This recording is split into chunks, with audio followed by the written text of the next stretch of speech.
Assalamualaikum warahmatullahi wabarakatuh.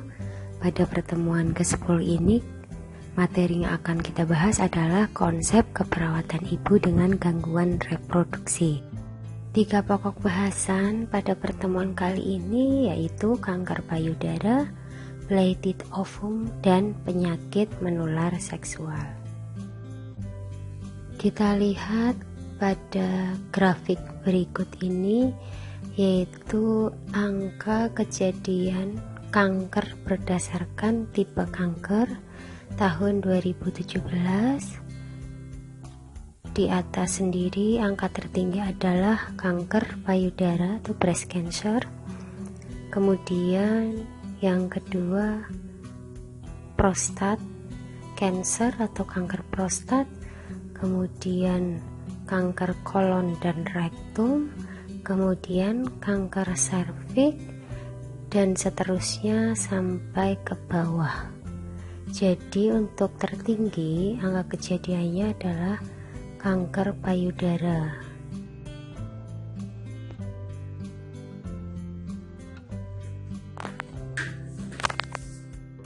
Apa itu kanker?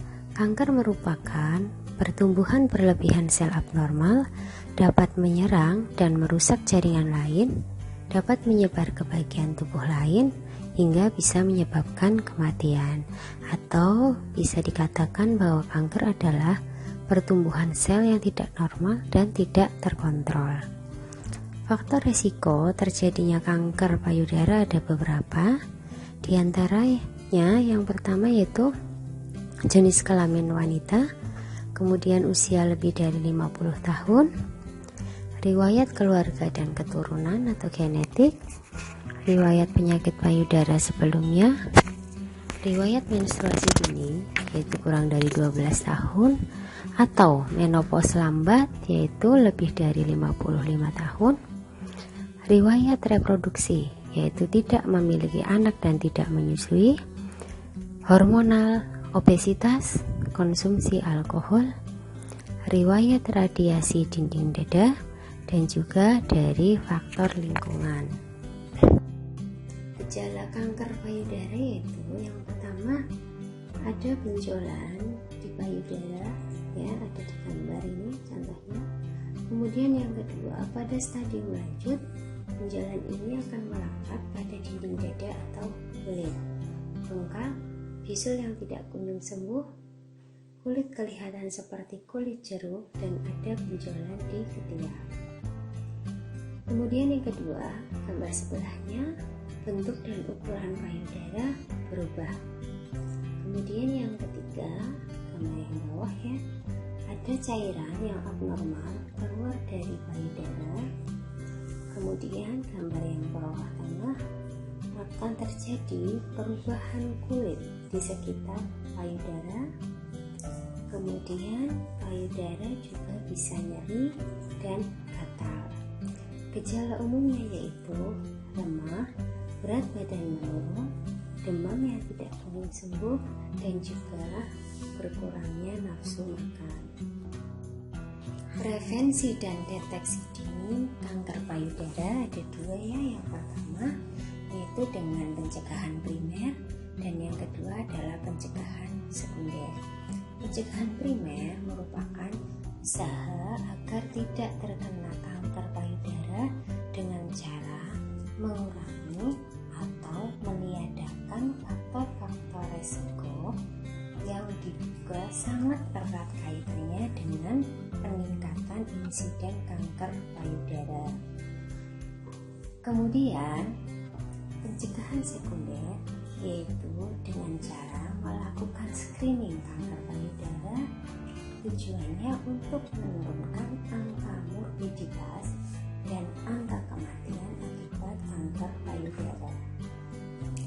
Beberapa tindakan yang bisa dilakukan untuk screening adalah yang pertama sadari atau melakukan pemeriksaan payudara sendiri, yang kedua sadanis atau periksa payudara klinis, dan yang ketiga dengan mammografi screening. Pemeriksaan pencitraan pada kasus kanker payudara yaitu mamografi payudara, USG payudara, MRI dan CT scan serta biopsi. Mamografi payudara merupakan pencitraan menggunakan sinar X pada jaringan payudara yang dikompresi. Dan pemeriksaan ini sebaiknya dilakukan pada hari ke-7-10 dihitung dari hari pertama masa menstruasi. Untuk USG payudara, kelebihannya yaitu dalam mendeteksi massa kistik. Lanjut ke materi kedua yaitu blighted ovum. Apa itu blighted ovum? Blighted ovum merupakan kehamilan tanpa janin atau anembryonic pregnancy. Jadi cuman ada kantong kehamilan dan air ketuban saja. Jadi ini merupakan kehamilan di mana kantung kehamilan berkembang di dalam rahim namun kosong dan tidak mengandung embrio. Blighted ovum ini terjadi pada saat ovum yang sudah dibuahi menempel ke dinding uterus, tapi embrio tidak berkembang. Sel-sel berkembang membentuk kantong kehamilan, tapi tidak membentuk embrio itu sendiri. Beberapa penyebab dari blighted ovum yaitu yang pertama, adanya kelainan kromosom pada saat proses pembuahan sel telur dan sel sperma. Kemudian yang kedua, ada infeksi dari TORCH, kelainan imunologi, dan penyakit diabetes juga dapat ikut menyebabkan terjadinya blighted ovum. Yang ketiga, faktor usia. Semakin tinggi usia suami atau istri, semakin tinggi pula peluang terjadinya blighted ovum. Dan yang keempat, adanya infeksi rubella, kelainan imunologi, dan sakit diabetes mellitus yang tidak terkontrol pada ibu hamil juga dapat menjadi penyebab terjadinya blighted ovum. Patofisiologi terjadinya blighted ovum yaitu yang pertama, pada saat pembuahan, sel telur yang matang dan siap dibuahi bertemu sperma. Namun, dengan berbagai penyebab, maka unsur janin tidak berkembang sama sekali. Hasil konsepsi ini akan tetap tertanam di dalam rahim. Lalu rahim akan mengirimkan sinyal pada indung telur dan otak sebagai pemberitahuan bahwa sudah terdapat hasil konsepsi di dalam rahim. Hormon yang dikirimkan oleh hasil konsepsi tersebut akan menimbulkan gejala-gejala kehamilan seperti mual, muntah, dan lainnya yang lazim dialami ibu hamil pada umumnya. Hal ini disebabkan karena plasenta menghasilkan hormon HCG, di mana hormon ini akan memberikan sinyal pada ovarium dan otak sebagai pemberitahuan bahwa sudah terdapat hasil konsepsi di dalam rahim. Hormon HCG yang menyebabkan munculnya gejala-gejala kehamilan seperti mual, muntah, bidang, dan juga menyebabkan tes kehamilan menjadi positif. Tanda dan gejala blighted ovum yaitu pada awal kehamilan berjalan baik dan normal tanpa ada tanda-tanda kelainan. Kantung kehamilan terlihat jelas, tes kehamilan urin juga positif. Blighted ovum akan terdeteksi saat ibu melakukan USG pada usia kehamilan 6-7 minggu. Kemungkinan ibu akan memiliki atau mengalami kram perut ringan dan atau perdarahan bercak ringan. Blighted ovum sering tidak menyebabkan gejala sama sekali. Gejala dan tanda-tanda mungkin yaitu yang pertama, periode menstruasi terlambat, terjadi kram perut, minor vagina atau terjadi bercak perdarahan, tes kehamilan positif pada saat gejala ditemukan setelah akan terjadi keguguran spontan di mana muncul keluhan perdarahan, kemudian hampir sama dengan kehamilan normal, dan tidak sengaja ditemukan melalui USG.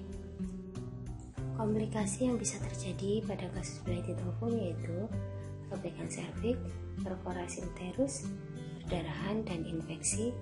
Sedangkan penata laksanaan yang bisa dilakukan yaitu kuretase karena janin tidak berkembang, dan yang tidak kalah penting yaitu dukung psikologis ibu agar tetap semangat untuk merencanakan kehamilan berikutnya.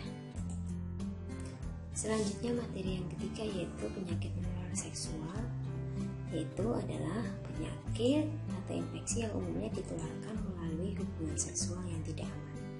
Penyebarannya bisa melalui darah, sperma, cairan vagina, atau cairan tubuh lainnya. Faktor penyebabnya banyak, bisa dari bakteri, virus, protozoa, jamur, atau parasit.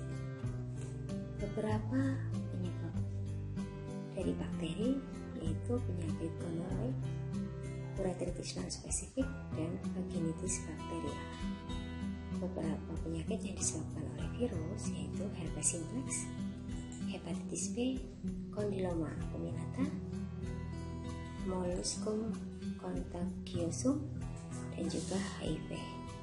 Kemudian yang dari protozoa dan juga jamur yaitu trichomoniasis, candidosis vaginal. Kemudian yang dari ektoparasis yaitu scabies dan pediculosis pubis. Kita tidak akan membahas semua penyakit menular seksual, hanya beberapa penyakit menular seksual yang sering dijumpai, yaitu yang pertama adalah gonorrhea. Gonorrhea nama lainnya adalah kencing nanah. Ini disebabkan oleh bakteri Neisseria gonorrhoeae atau gonococcus. Penyakit ini dapat menyerang perempuan maupun laki-laki. Jadi bakteri ini biasanya ditemukan di cairan penis dan vagina dari orang yang terinfeksi. Untuk gejala infeksi gonorrhea pada laki-laki yaitu yang pertama, gejala timbul dalam waktu 1 minggu. Yang kedua, rasa sakit pada waktu buang air kecil dan ereksi. Yang ketiga, keluar nanah dari saluran kencing terutama pada pagi hari. Dan sering juga tidak ada gejala pada stadium dini. Untuk gejala infeksi pada perempuan yaitu yang pertama, sering tanpa gejala apapun dan gejalanya sulit dilihat. Yang kedua, nyeri di daerah perut bagian bawah, kadang-kadang disertai keputihan dengan bau yang tidak sedap. Alat kelamin terasa gatal atau sakit, rasa sakit atau panas jika kencing, dan perdarahan setelah hubungan seksual. Kemudian karena sering tanpa gejala apapun atau tanpa keluhan, maka penyakit ini sering tidak disadari oleh perempuan. Selanjutnya yaitu herpes genitalis. Penyebabnya adalah virus herpes simplex HSF tipe 1 dan 2 yang menimbulkan luka atau lecet pada kelamin. Gejala herpes kelamin atau herpes genitalis ini yaitu yang pertama, tergantung daya tahan tubuh. Infeksi HSV ini sering tanpa gejala. Bila ada, awalnya ada rasa seperti terbakar atau gatal di daerah kelamin, diikuti timbulnya bintil-bintil berisi air di atas kulit dengan warna dasar kemerahan. Dalam beberapa hari, bintil ini akan pecah, menimbulkan luka lecet terbuka yang sangat nyeri atau pedih. Pada perempuan, biasanya timbul di sekitar kelamin, dinding liang kemaluan, dan kadang di sekitar anus.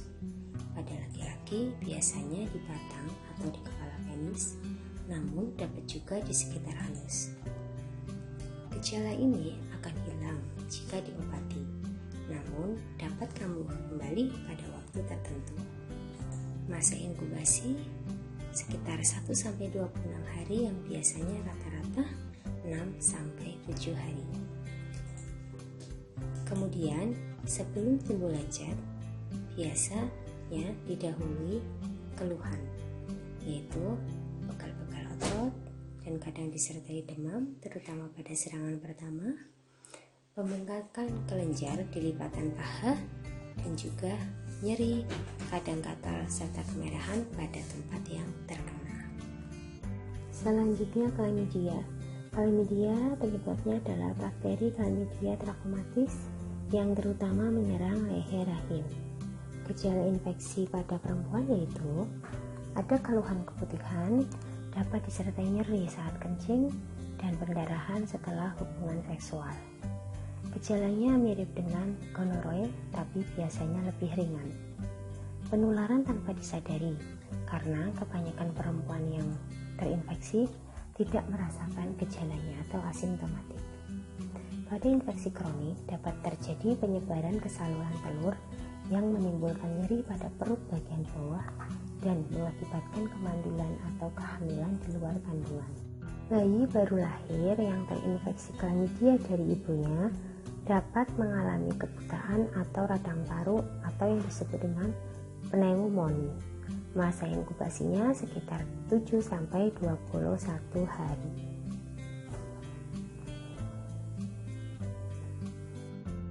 Selanjutnya, vaginosis bakterial. Penyakit ini disebabkan oleh campuran bakteri Gardnerella vaginalis dan bakteri anaerob. Gejalanya meliputi keputihan yang tidak banyak, berwarna abu-abu, lengket, dan berbau amis. Biasanya bau ini lebih jelas tercium sesaat setelah melakukan hubungan seksual. Selanjutnya adalah sifilis. Penyebabnya adalah Treponema pallidum. Nama lainnya adalah penyakit raja singa.